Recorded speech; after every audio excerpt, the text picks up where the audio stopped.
Salve os irmãos com a paz de Jesus. Amém. Irmãos, vou aproveitar que os irmãos estão de pé. Eu quero convidar os irmãos para abrirem as nossas Bíblias em Lucas, capítulo 14.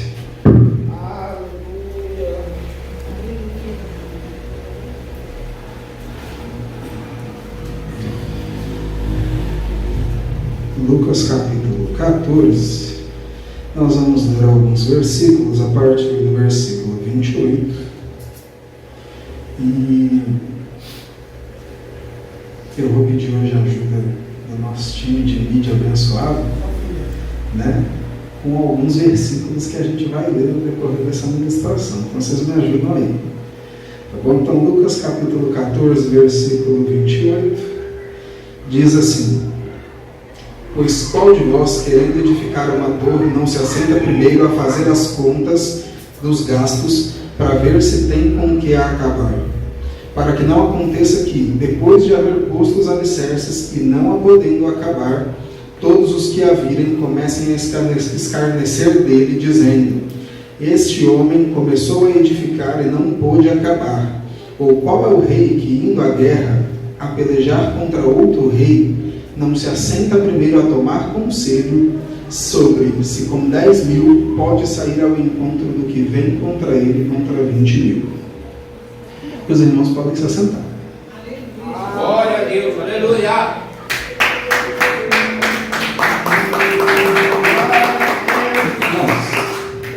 Hoje é culto de quê? Hoje é culto da família. E eu não sei, o Cleber já comentou aqui que dia 21 talvez é um dos últimos cultos que a gente tem, né, aqui na igreja em 2024. Pode ser que a gente tenha ainda mais algum culto, mas é normal que nesse final de ano, às vezes a gente vai visitar um parente, né, alguns irmãos vão fazer alguma viagem. Então, a tendência é que, com o passar das semanas, a gente tenha talvez menos irmãos aqui na igreja. E eu não sei ao certo quantos anos já tem isso, mas é normal que no final de ano, eu sei que pelo menos um ano isso já aconteceu, de eu ter oportunidade para trazer uma palavra bem nesse ritmo que a gente está agora, assim, que o ano está acabando, né? E eu passei a semana pensando assim: mas o que eu vou ministrar? O que eu vou trazer para a igreja? E no culto de hoje, irmãos, eu quero falar com os irmãos sobre planejamento. Já que é culto de família, talvez ninguém mais planeje coisas e faça contas e cálculos e contornos do que quem lidera uma família. Seja para o orçamento caber, seja para o salário esticar, de N formas, a gente tenta dar um jeito de fazer as coisas caminharem a cada mês, a cada dia, a cada tempo. E uma das coisas que eu adotei para mim, irmãos, e eu não estou dizendo que todo mundo tem que fazer isso, mas uma das coisas que eu adotei para mim foi, normalmente no final de cada ano, eu pelo menos começo a pensar em tudo que eu planejei no ano anterior, e eu venho acompanhando ao longo do ano, né, para saber se eu atingi as metas que eu tinha estabelecido, se eu atingi os objetivos que eu tinha estabelecido. Olhando para o ano que a gente teve, para o próximo ano, eu começo a pensar como é que eu vou ajustar os objetivos para o próximo ano, mas eu tenho o hábito de planejar minimamente o meu ano. A gente sabe que quando a gente faz plano, às vezes vem Deus, rasga a folha, joga a folha, a caneta fora, joga até a sacolinha onde estavam os papéis, ele joga fora e escreve de novo.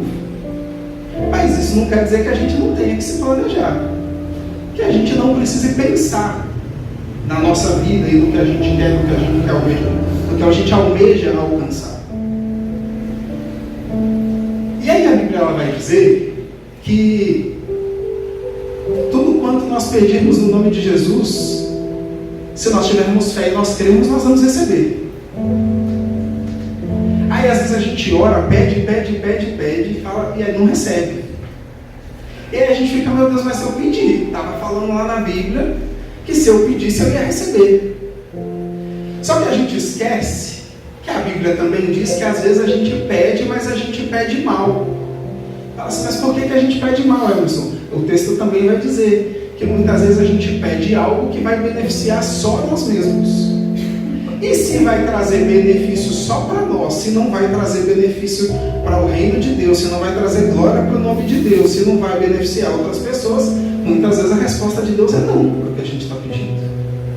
Por mais que Ele supra as nossas necessidades, de vez em quando Ele vai dizer uns não para a gente. Pai fala mais sim ou mais não? Pai fala mais não. Mãe fala mais sim ou mais não? Normalmente é não. Mas isso não quer dizer que o pai ou a mãe não ama o filho. Isso não quer dizer que o pai ou a mãe não cuida do filho. É o contrário. É muitas vezes porque a gente ama que a resposta é não. Só que o problema é que às vezes a gente pede pensando só na gente. E aí tem um outro problema. Que às vezes a gente não sabe o que quer pedir. Porque a palavra também vai dizer assim, que Deus dizendo, eu sei os pensamentos que eu tenho sobre vós, pensamentos de paz e não de mal, para vos dar o fim que quem deseja. Mas se a gente não sabe o que quer, como é que Deus vai trabalhar na nossa vida para a gente alcançar?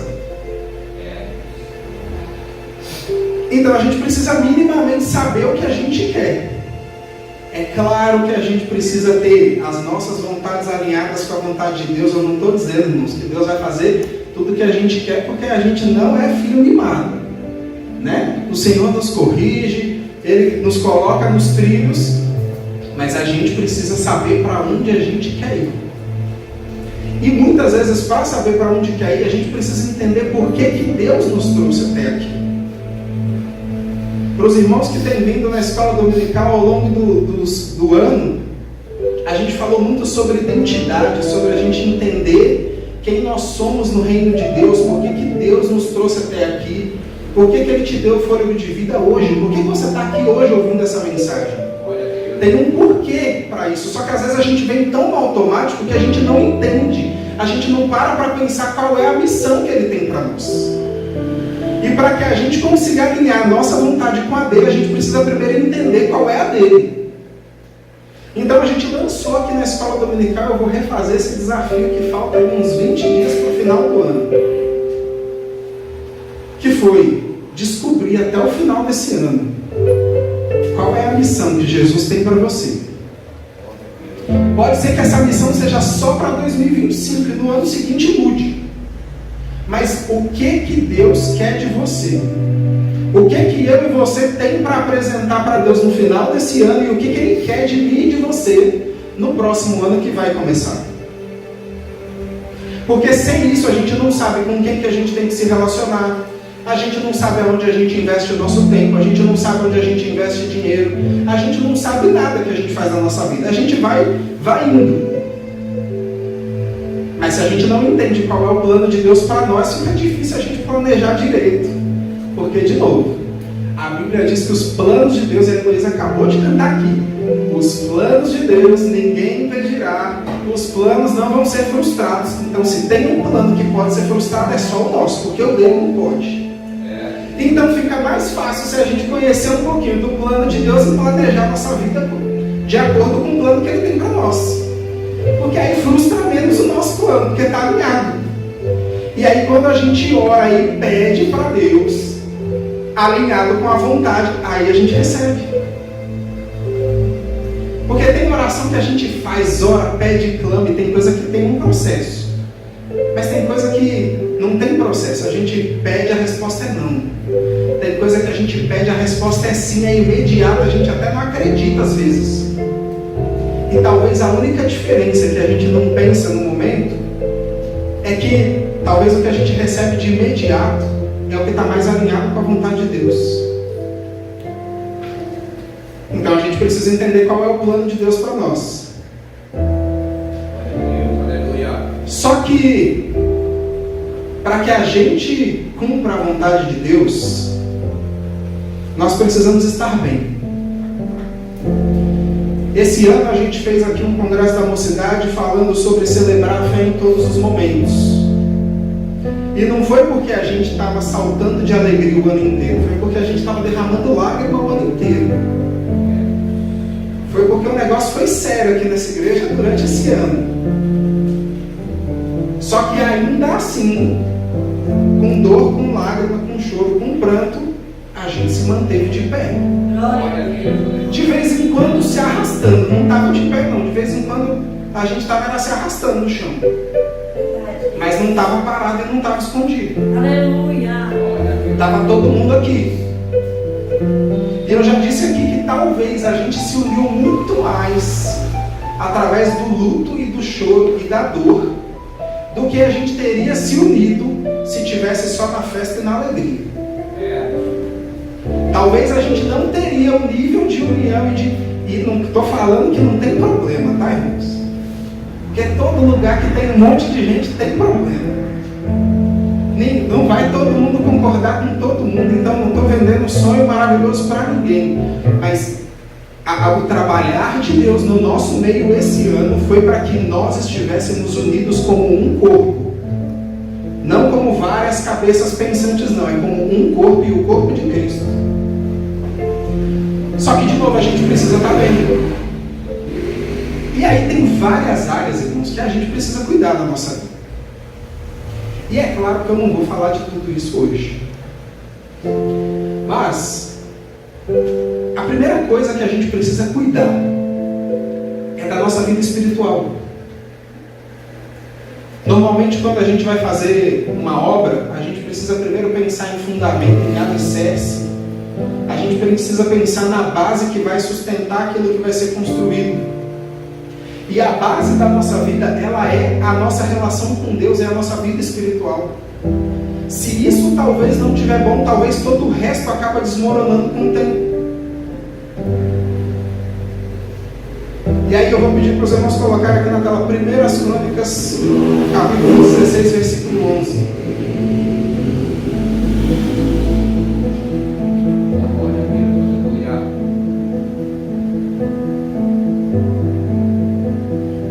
Crônicas, capítulo 16, versículo 11.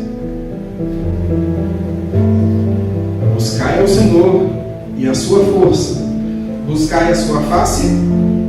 Amém. Segundo as Crônicas, capítulo 7, versículo 14. E se o meu povo, que se chama pelo meu nome, se humilhar e orar e buscar a minha face e se converter dos seus maus caminhos, então eu ouvirei dos céus, perdoarei os seus pecados e sararei a sua terra. Salmo 105, versículo 4.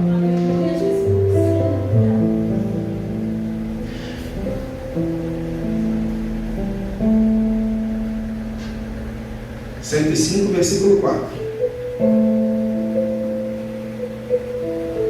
Buscai ao Senhor e a sua força, buscai a sua face continuamente. Jeremias capítulo 29, versículo 13.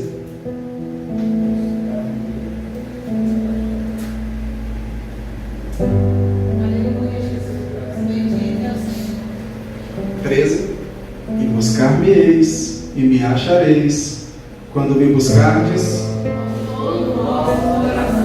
Lucas 12, 31.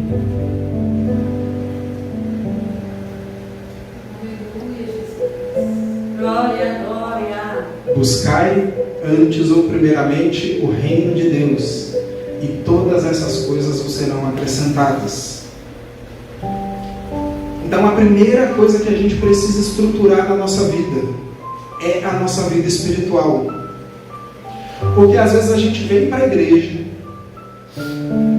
por muito tempo, talvez, vou pegar eu de exemplo, porque eu vou para a igreja pelo menos desde uns 2 anos, irmãos. Aí ia com tio, aí ia com primo, aí depois comecei a vir com minha mãe. Só que, por quanto tempo talvez eu vim para a igreja só porque minha mãe vinha? Por quanto tempo eu ia para a igreja porque os meus tios iam.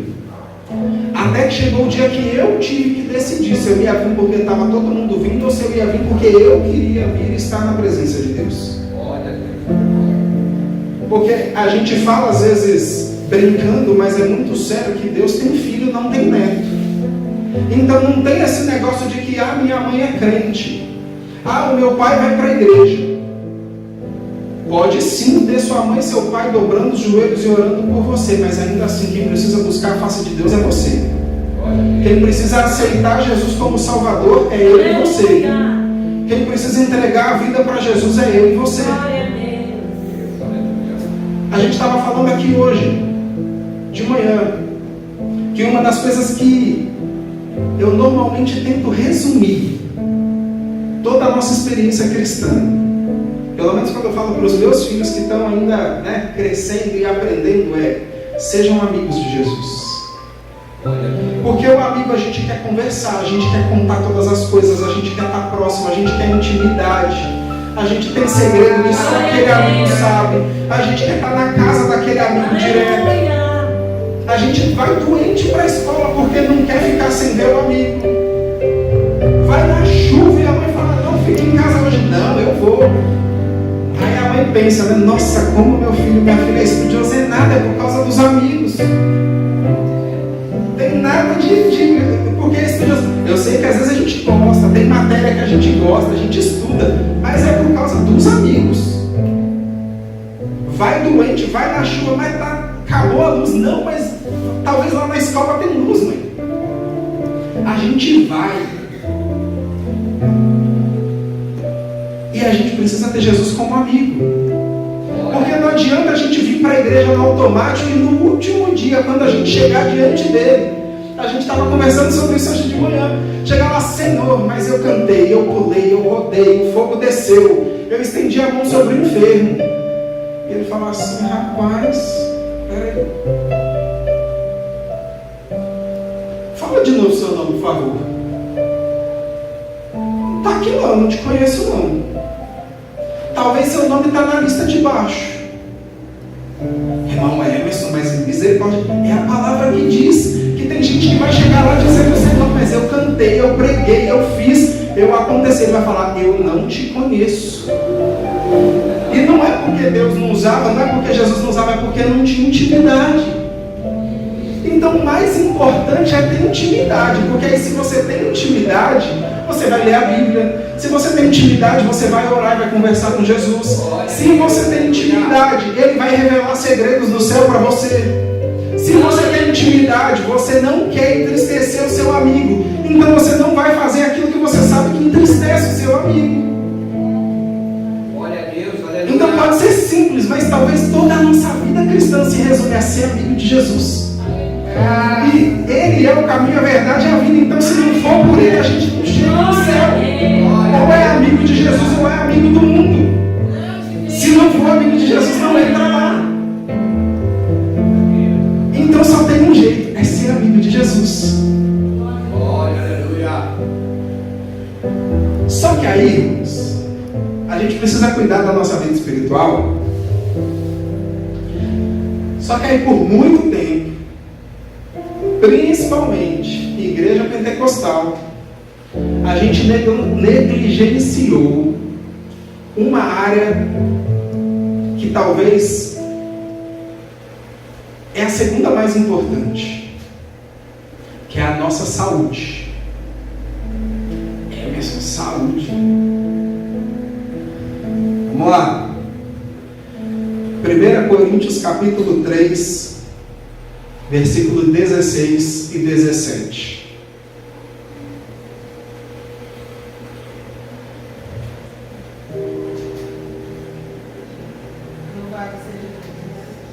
Primeira Coríntios, capítulo 3, versículo 16 e 17. Não sabeis vós que sois o templo de Deus e que o Espírito de Deus habita em vós? Se alguém destruir o templo, Deus o destruirá, porque o templo de Deus que sois vós é santo. 1 Coríntios capítulo 6 ainda, versículo 18.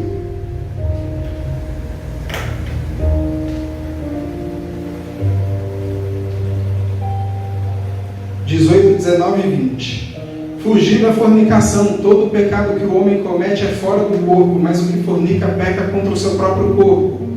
Ou não sabeis que o vosso corpo é o templo do Espírito Santo que habita em vós, proveniente de Deus, e que não sois de vós mesmos, porque fostes comprado por um bom preço. Glorificai, pois, a Deus no vosso corpo e no vosso espírito, os quais pertencem a Deus.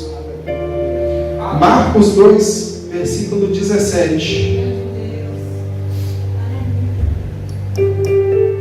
Aleluia, Deus. E Jesus, tendo ouvido isso, disse-lhes: os sãos não necessitam de, mas sim os que estão. Eu não vim chamar os justos, mas sim os pecadores ao arrependimento. Glória a Deus. Colossenses capítulo 4, versículo 14.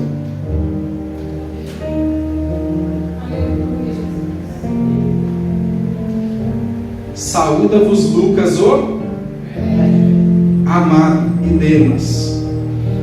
E aí a Bíblia vai dizer que tudo que está escrito foi escrito para que nós tivéssemos ciência e tirássemos proveito do que está escrito, para que a gente aprendesse com o que já se passou.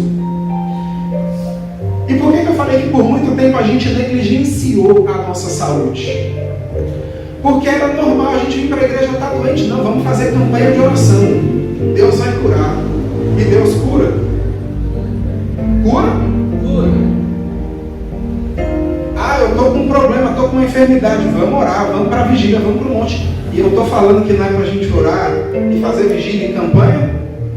Não estou falando isso não. A gente ora, a gente faz campanha, a gente ora, círculo de oração, vigília, monte, jejua. Só que às vezes Deus quer curar você passando pela mão do médico. Então às vezes você tem que tomar remédio.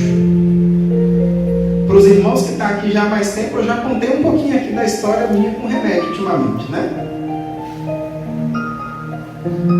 Mas eu vou deixar o tópico das emoções para daqui a pouco, segura aí. Às vezes a gente precisa passar pela mão do médico e ir para a mesa de cirurgia. Mas a gente tem a tendência de nada é Deus, não tem espiritualidade, não tem o sobrenatural, ou não, tudo é sobrenatural. E Deus vai descer do céu para curar eu e você. Às vezes vai, às vezes Ele vai dizer, vai para o hospital, porque eu pus um médico lá que vai tratar você. Então, eu vou falar só da minha família, tá? Vou falar da família dos irmãos, não. Eu e a Dalila, por exemplo, a gente já penou muito já. Vai para o médico, vai fazer um exercício físico. Porque a gente precisa cuidar do templo. A gente acha, e até começou a moda por causa disso, né? Do povo fazer academia por causa de estética. Só que, irmãos, vamos ser sinceros, você passou dos 30, não tem mais estética. Você vai dentro do consultório médico e ele vai falar, para de comer isso, para de comer aquilo, corta açúcar, corta fritura. Eu não sou nutricionista e não sou médico, tá? Que a gente agora grava os cultos, então eu tenho que dizer isso. Eu não sou nutricionista, não sou médico, não estou recomendando nada para ninguém. Mas você entra no consultório e vai falar, corta açúcar, corta fritura, corta esse monte, o que tem no seu armário? Aí você fala, corta. Você sai do consultório e fala, Senhor, o que sobrou nessa terra para eu comer? Não sobrou nada, meu Deus. Ele fala, só corta. Aí você fala, bom, mas pelo menos eu posso ficar no sofá. Ele fala, não, vai fazer caminhada. Se puder, vai para a academia e vai fazer musculação.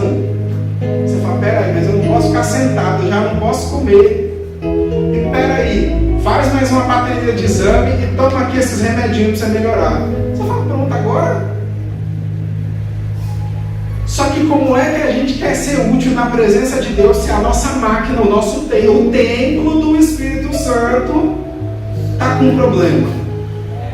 Porque quando o carro está com problema, a gente leva na onde?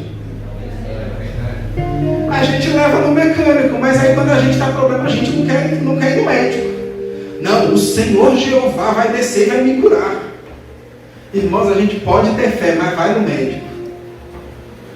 Às vezes Deus vai enganar o médico e você vai contar testemunho, e glória a Deus por isso. Mas às vezes é no processo, é convivendo com um médico que você ganha mais um lá dentro do consultório. Porque às vezes a gente não entende. Deus faz a gente passar pelos processos para que a gente não fale da vida dos outros, para que a gente fale da nossa. Aí para falar da nossa, ele fala, é você que vai no processo. Senhor, mas eu não precisava. Mas eu precisava usar você. Para eu usar você, você precisa ter experiência para contar, então vai você no processo. Então a gente precisa cuidar da saúde. Se Deus curar, glória a Deus por isso. Se tiver uma cirurgia espiritual, aleluia. Mas se tiver que tomar remédio, vai tomar seu remédio. Glória a Deus. Glória a Deus, aleluia. E aí, a terceira coisa que a gente precisa cuidar são as nossas emoções. 2 Coríntios capítulo 6. Essa eu acho que eu vou ler aqui, mas pode colocar aí também. 2 Coríntios capítulo 6, eu vou ler do versículo 1 ao versículo 10 rapidinho. E nós, cooperando também com ele, vos exortamos a que não recebais a graça de Deus em vão, porque ouvi-te em tempo aceitável e socorri-te no dia da salvação. Eis aqui agora o tempo aceitável, eis aqui agora o dia da salvação. Versículo 3. Não dando nós escândalo em coisa alguma, para que o nosso ministério não seja censurado, antes como ministros de Deus, tornando-nos recomendáveis em tudo, na muita paciência, nas aflições, nas necessidades, nas angústias, nos açoites, nas prisões, nos tumultos, nos trabalhos, nas vigílias, nos jejuns, na pureza, na ciência, na longanimidade, na benignidade, no Espírito Santo, no amor não fingido, na palavra da verdade, no poder de Deus, pelas armas da justiça, à direita e à esquerda, por honra e por desonra, por infâmia e por boa fama, como enganadores e sendo verdadeiros, como desconhecidos, mas sendo bem conhecidos, como morrendo e eis que vivemos, como castigados e não mortos, como contristados, mas sempre alegres, como pobres, mas enriquecendo a muitos, como nada tendo e possuindo tudo. Quando a gente pega todos esses versículos aqui, a maioria das coisas que a gente citou está relacionada com emoção. Que às vezes a gente vai estar triste, a gente vai estar alegre. Às vezes a gente vai estar com raiva, às vezes a gente vai estar amigável. Às vezes a gente vai estar no meio de um conflito, às vezes a gente vai estar num tempo de paz. Tem dia que a gente está angustiado, a gente só quer um alívio, a gente só quer conversar com alguém.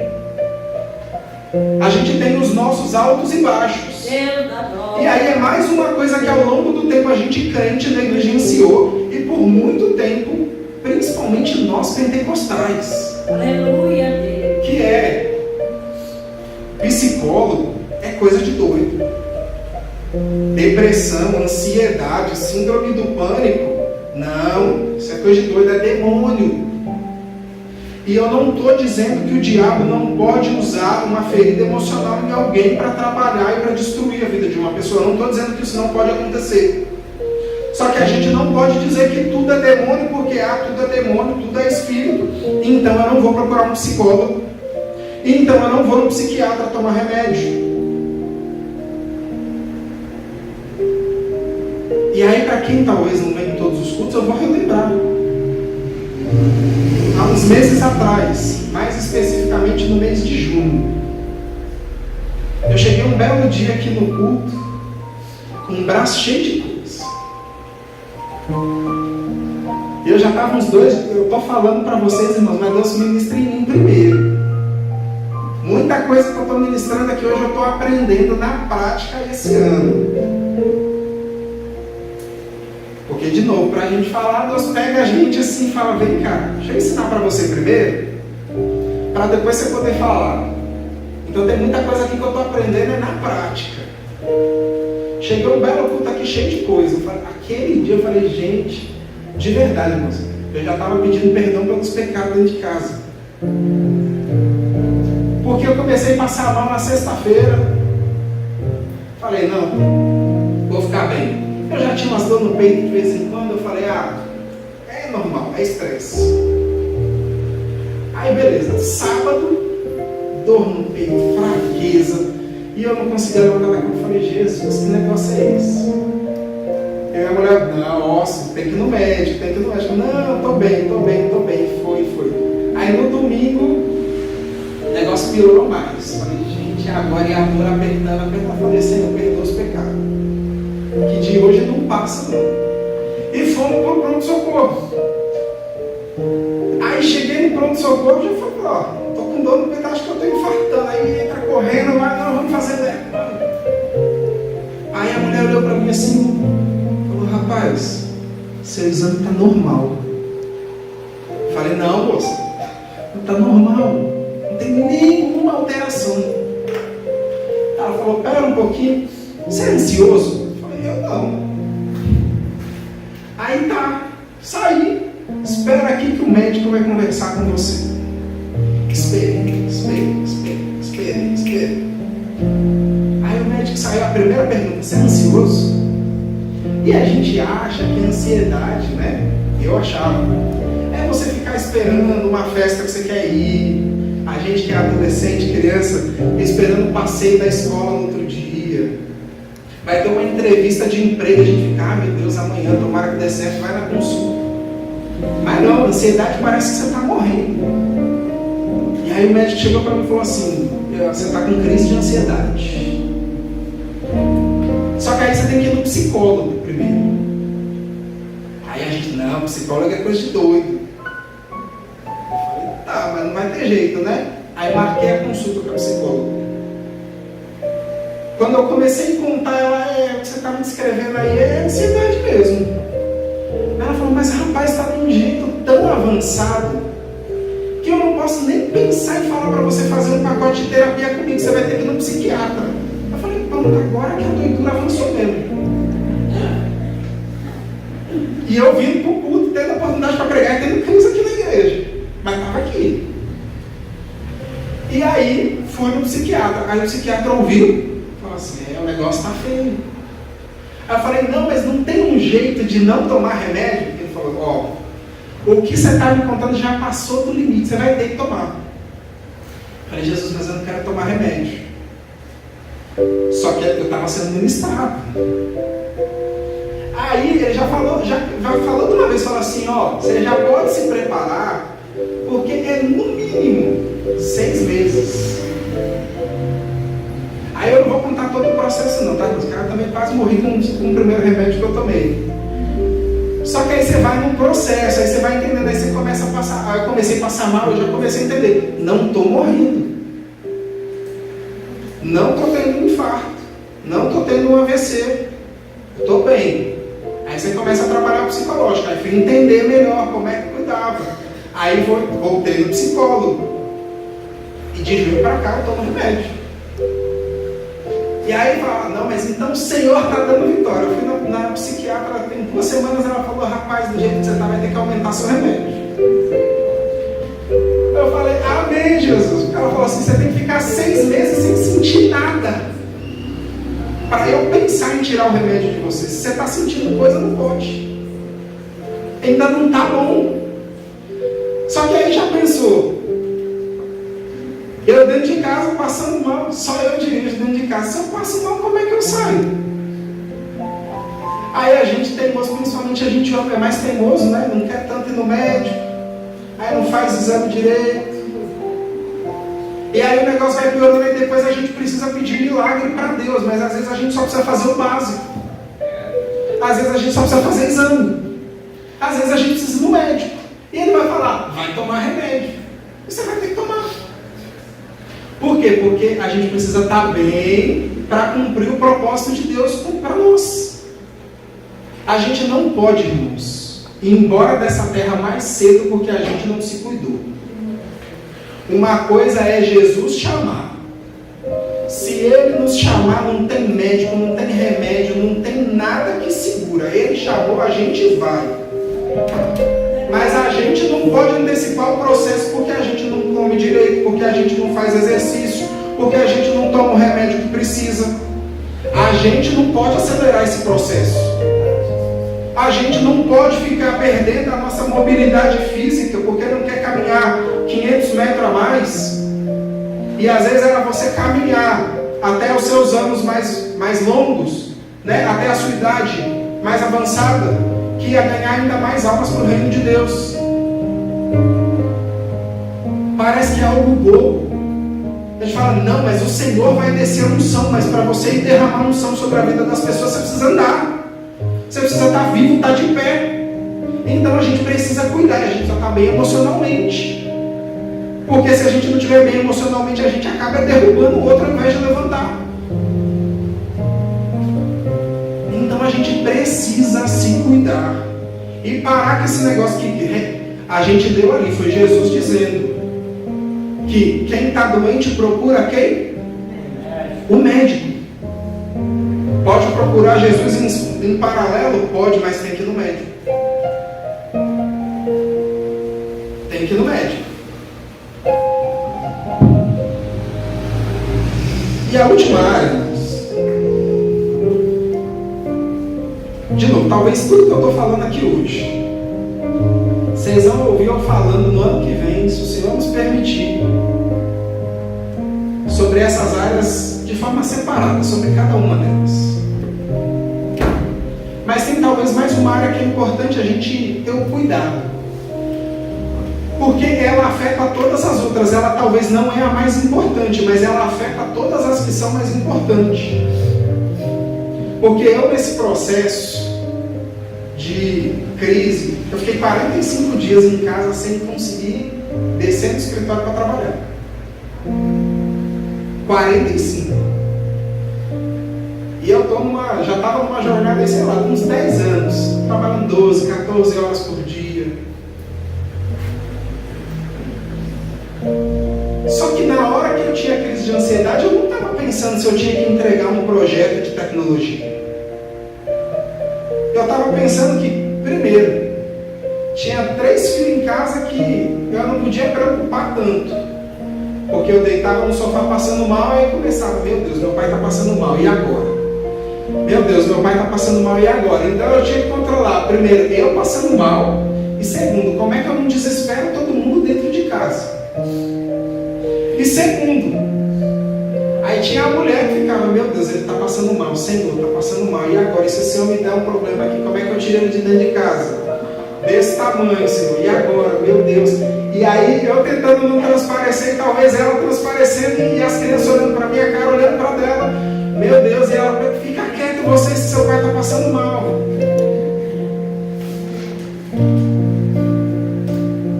Vocês dão risada, mas não era fácil não.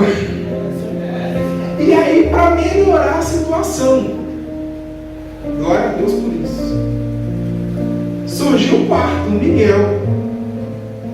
E aí não podia preocupar mais ainda, porque aí tinha mais um sendo gerado. Falei, pronto, agora é uma gestante que não pode passar nervoso, principalmente no primeiro trimestre. 3 crianças pequenas e eu achando que ia morrer dentro de casa. E pensei, o boleto chegando, a conta de luz não esperou não. Falei, Senhor, e agora?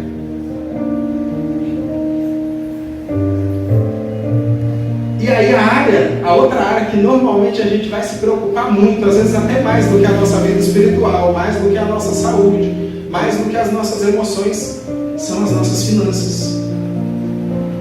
Só que se a gente não tiver com saúde, não tiver bem, não tem trabalho, não tem renda.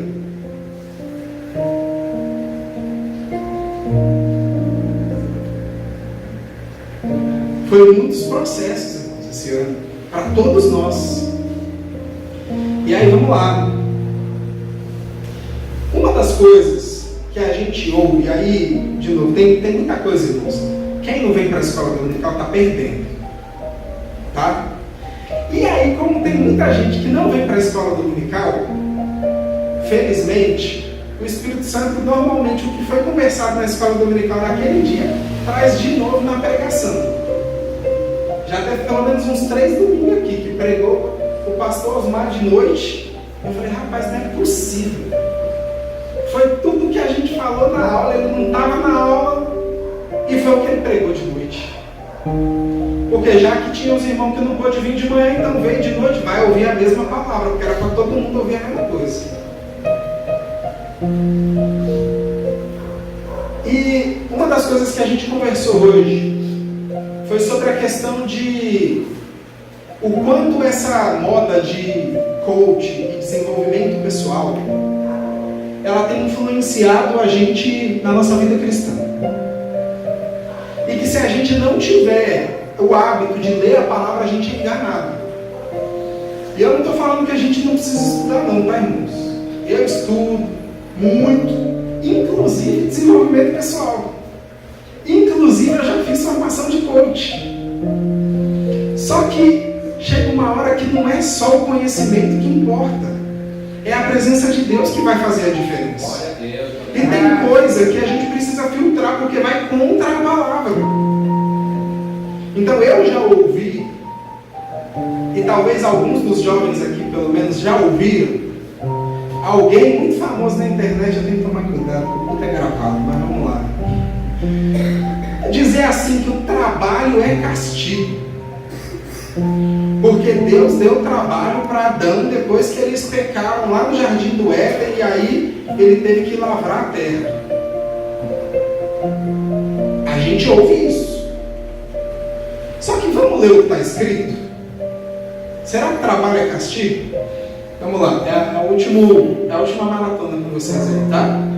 Gênesis capítulo 2, versículo 4 até o 9. Essas são as origens do céu e da terra, quando foram criados, no dia em que o Senhor fez a terra e os céus, e toda a planta do campo que ainda não estava na terra, e toda a erva do campo que ainda não brotava, porque o Senhor não tinha feito chover sobre a terra. O Senhor não tinha feito o quê? E porque não chovia, não crescia ainda as ervas e as plantas, certo? Presta atenção na próxima frase. E não havia para quê?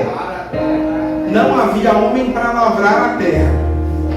Agora vamos lá para o versículo 15, 16 e 17 do mesmo capítulo. E tomou o Senhor Deus o homem e o pôs no jardim do Éden para quê? 16 e 17. E ordenou o Senhor Deus ao homem dizendo: de toda a árvore do jardim comerás livremente, mas da árvore do conhecimento do bem e do mal dela não comerás, porque no dia em que dela comeres certamente morrerás. Então, a galera do desenvolvimento pessoal, do coach, da palavra bonita pode dizer: não, trabalho é castigo. Deus deu trabalho para Adão antes dele ter pecado. Ele estava lá no jardim para desfrutar, mas parte do desfrute dele daquele jardim era lavrar a terra e era cuidar, guardar o jardim.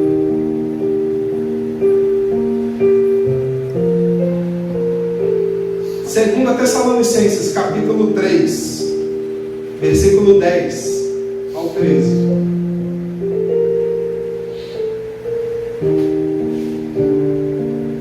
Porque quando ainda estávamos convosco, vos mandamos isto, que se alguém não quiser trabalhar, não coma também. Não foi eu que estou dizendo não, tá, irmãos? Porquanto ouvimos que alguns entre vós andam desordenadamente, não trabalhando, antes fazendo coisas vãs. A esses tais, porém, mandamos e exortamos por nosso Senhor Jesus Cristo, que trabalhando com sossego, comam seu pão, seu próprio pão. 13. E vós, irmãos, não vos canseis de fazer o bem. Romanos 13, capítulo 8.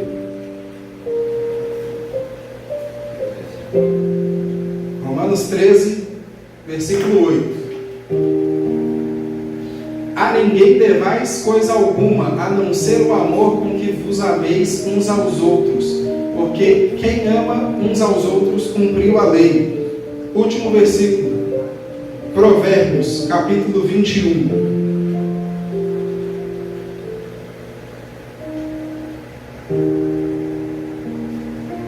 Do versículo 20 ao 25. Tesouro desejável e azeite há na casa do sábio, mas o homem insensato ou o tolo os esgota. O que segue a justiça e a beneficência achará a vida, a justiça e a honra. O sábio escala a cidade do poderoso e derruba a força da sua confiança. O que guarda a sua boca e a sua língua guarda a sua alma das angústias. O soberbo e presumido zombador é o seu nome. Trata com indignação e soberba. O desejo do preguiçoso o mata, porque as suas mãos recusam trabalhar. Então,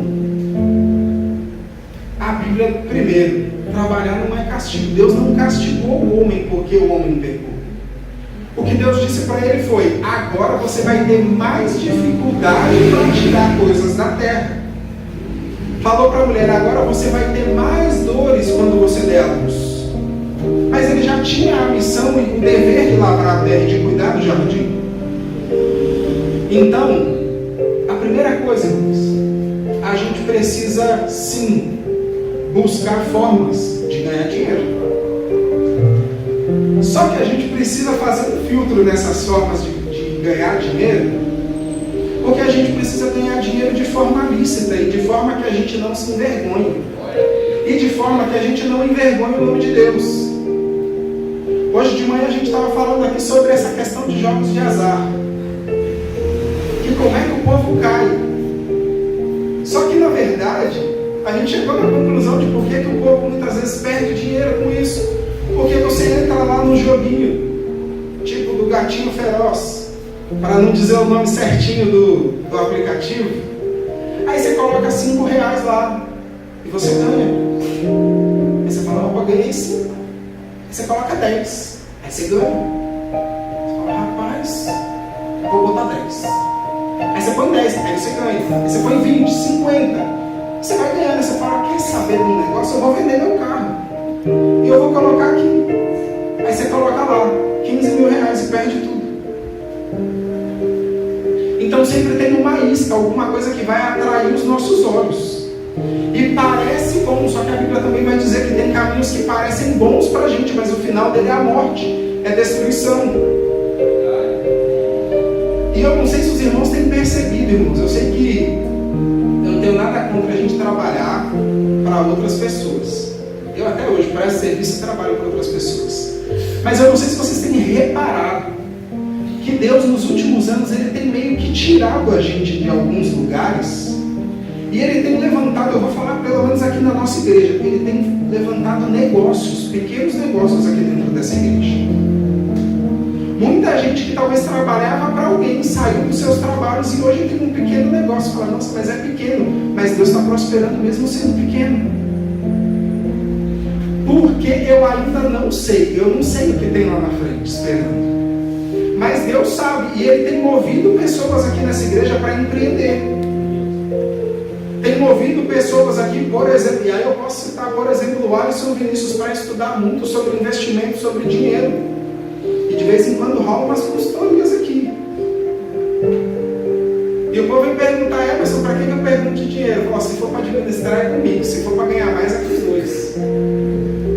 Sem grande raiva. Vocês já vieram me perguntar aqui: não, eu preciso ver uns negócios de investimento. Eu falei: rapaz, não é comigo. Chama o Alisson Vinícius que a unção da multiplicação está na mão deles. E o conhecimento também. Só que a gente acha que não é importante. A gente entrega para Deus às vezes o nosso relacionamento, a gente entrega o nosso sofrimento, a gente entrega um monte de coisa. Mas a gente só entrega para Deus as nossas finanças quando o nome está no Serasa. Porque quando está tudo bem, fala: não, Senhor, fique em paz, deixa que eu administro aqui. Eu sei, Senhor, ó, tranquilo. Mas aí quando dá errado, a gente fala: meu Deus, mas o devorador se levantou, olha a minha fatura do cartão. Você sabia que vem escrito o nome do devorador no cartão, na fatura? Vem escrito o nome do devorador, mas você está olhando para cá de como assim vem o nome do devorador na fatura do cartão? É o nome do dono do cartão que está lá. Porque o diabo não pega o cartão de crédito de ninguém para passar na maquininha. E às vezes a gente fala as coisas de uma forma engraçada, irmãos. Para não ficar aquele negócio muito sério, mas o que a gente está falando é sério.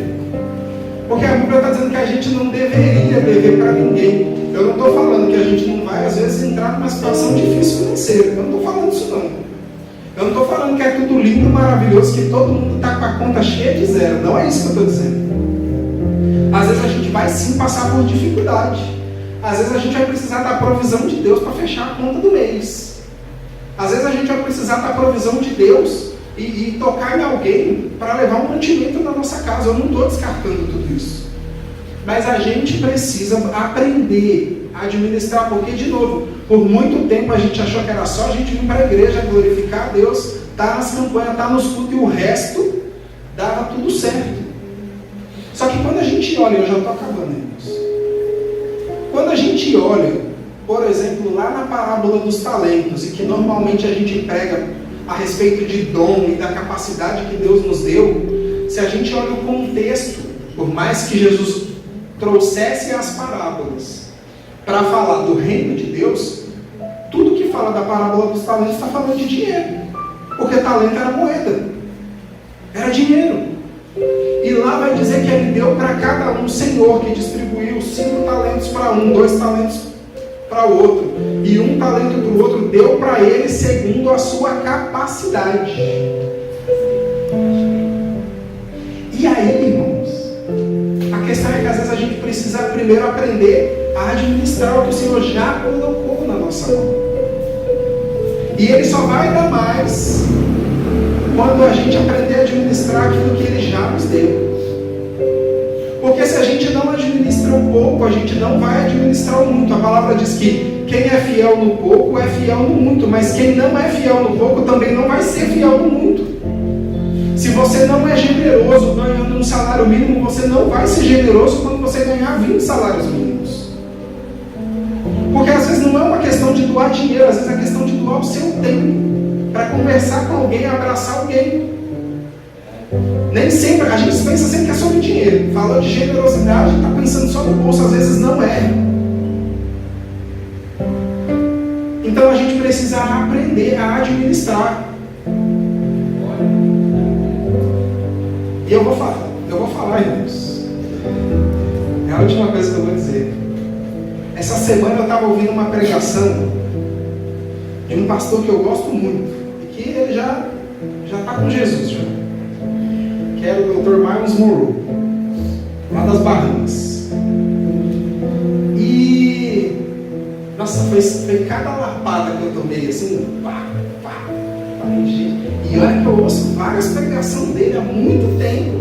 E eu já tinha ouvido essa, e eu coloquei lá e falei, meu Deus, sabe aquele dia que você olha assim, tipo, clica nessa. Eu falei, poxa Jesus, eu podia ter clicado em outra. Porque aí ele começou a falar, ele falou assim, às vezes a gente começa a pedir uma casa maior para Deus. Só que a gente não cuida da nossa casa de 2 cômodos. A nossa casa de 2 cômodos está bagunçada. Como é que a gente vai manter arrumada uma de 4? Ah, Senhor, eu tenho uma casa de 4 cômodos. Poxa, mas está apertado. Mas fica bagunçado. A gente não arruma. E aí, como é que a gente quer ter uma casa de 10? Aí ele falou, aí ele deu uma lapada em mim. Falou assim, aí você tem um carro. E aí você não lava o seu carro com frequência. E eu era chato quando eu comprei esse carro. Misericórdia. Aí eu comecei a ficar meio com raiva. Porque eu lavava o carro, subia para guardar as coisas, já estava cheio de poeira de novo. Eu falei, não é possível. Aí não dá para lavar o carro todo dia. Aí de vez em quando começou a ficar assim, mais esporadicamente. Mas aí o Espírito Santo ministrou em mim. Ele falou, aí você fica pedindo um carro maior, um carro melhor, um carro mais bonito, mas você não cuida do que você já tem.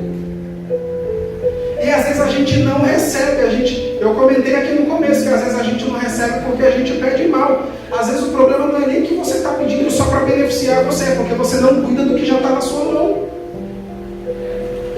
E aí lá na parábola dos talentos, quando o Senhor volta e ele vem prestar conta, o servo que recebeu um talento, ele falou, não Senhor, mas eu estava com tanto medo, porque o Senhor é tão rígido, e o Senhor consegue fazer coisas tão espetaculares, que eu fiquei meio amedrontado e eu me enterrei.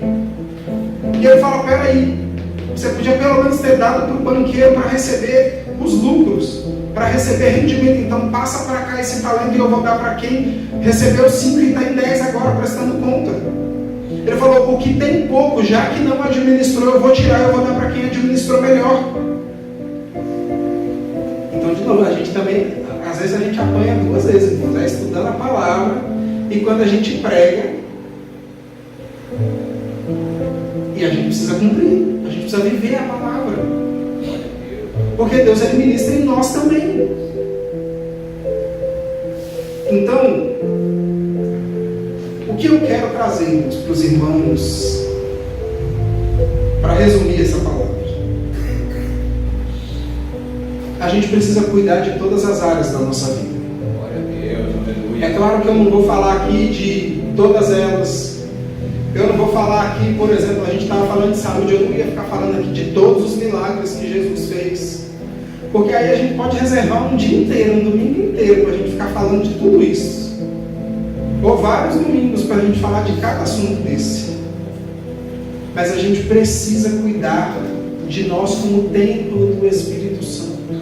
Glória a Deus, aleluia. E como templo do Espírito Santo, a gente precisa cuidar da nossa saúde. A gente precisa cuidar do nosso corpo.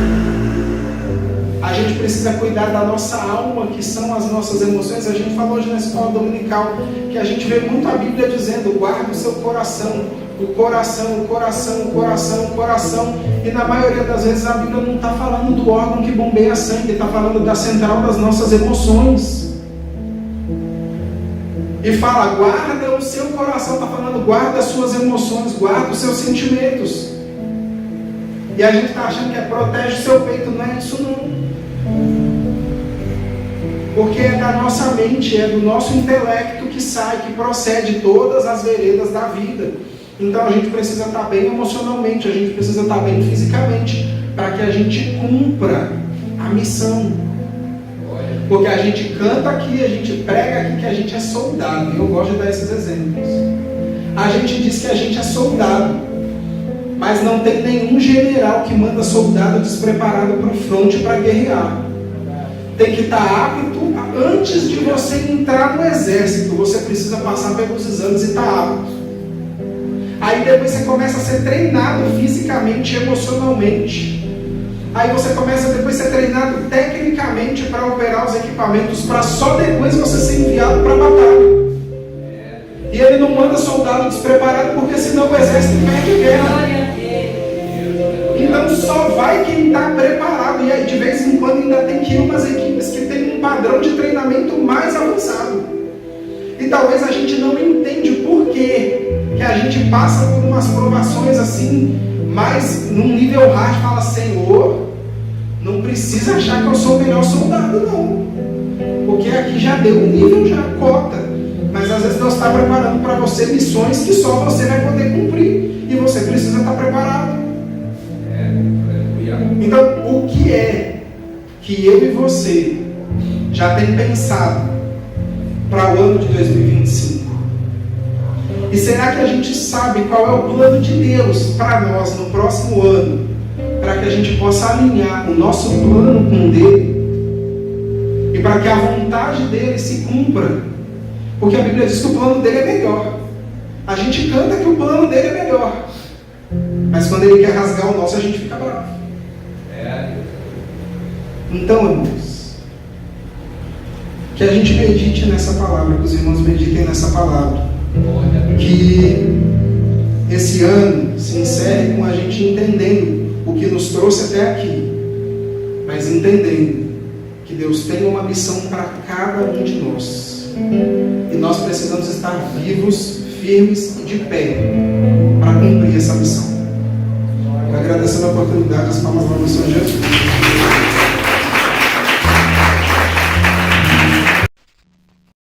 Se você quer aprender como ganhar dinheiro pela internet, se você já está ingressando nesse mercado de marketing digital, se você já está tentando monetizar com suas redes sociais, ou se você nem sabe e quer aprender do zero, passo a passo, eu vou deixar aqui na descrição o link do treinamento que eu indico para quem quer aprender como ganhar dinheiro na internet. Eu já sou aluno desse treinamento há pelo menos 2 anos. Você não precisa assistir todas as aulas para começar. Tem módulos específicos para você começar a ter ganhos rápidos já. E aí aos poucos você ir estruturando o seu negócio online. Então se você quer aprender como ganhar dinheiro pela internet, clica no primeiro link que eu vou deixar aqui na descrição. E se fizer sentido para você, faz a sua inscrição lá no treinamento, porque eu tenho certeza que vai ajudar você.